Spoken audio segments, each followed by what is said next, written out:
Good morning, viewers. Welcome to Top of the Morning by Mint, your weekday newscast that brings you 5 major stories from the world of business. It's Friday, December 6th, 2024. This is Nelson John. Let's get started.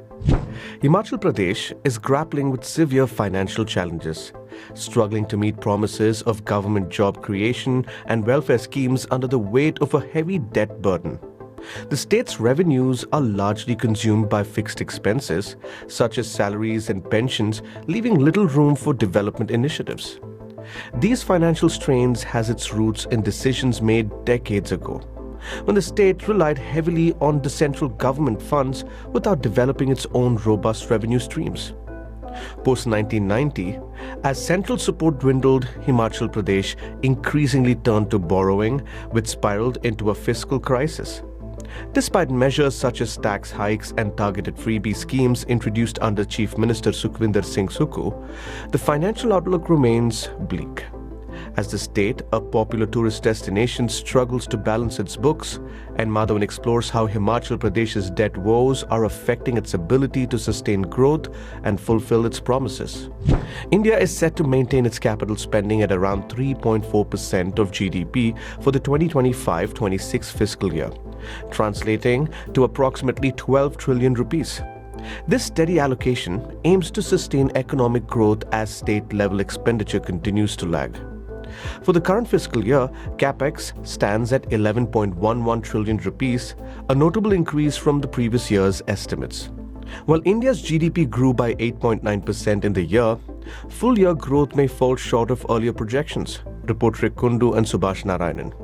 To keep growth targets on track, the government plans a modest increase in capital expenditure for the next fiscal year, with the rise expected to range between 7 and 10%.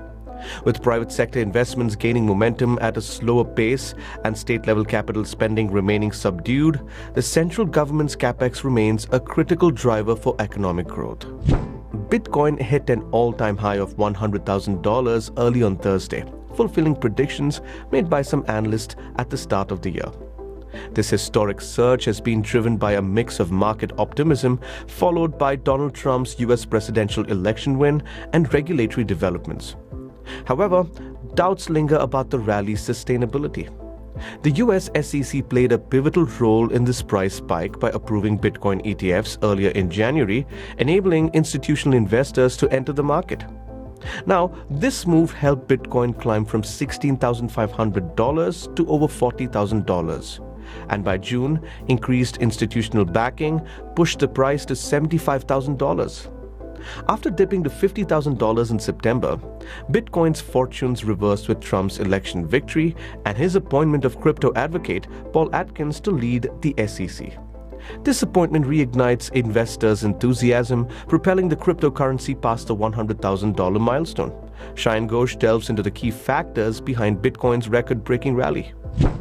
NTPC Green Energy Limited, a state-owned enterprise, is gearing up for a 30,000 crore rupee investment in a dedicated transmission network to support a new green hydrogen hub in Andhra Pradesh.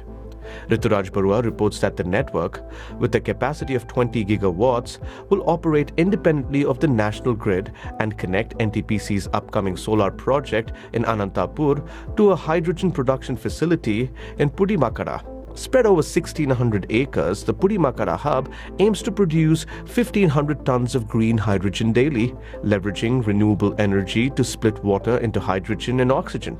NTPC Green is currently in discussion for land allocation, a critical step that will pave the way for the construction of the transmission system, targeted to be completed by 2032. The competition between India's oldest exchange, BSE, and its younger but larger rival NSE is intensifying. Starting January 3rd, BSE will shift the expiry date for its weekly Sensex contracts from Friday to Thursday.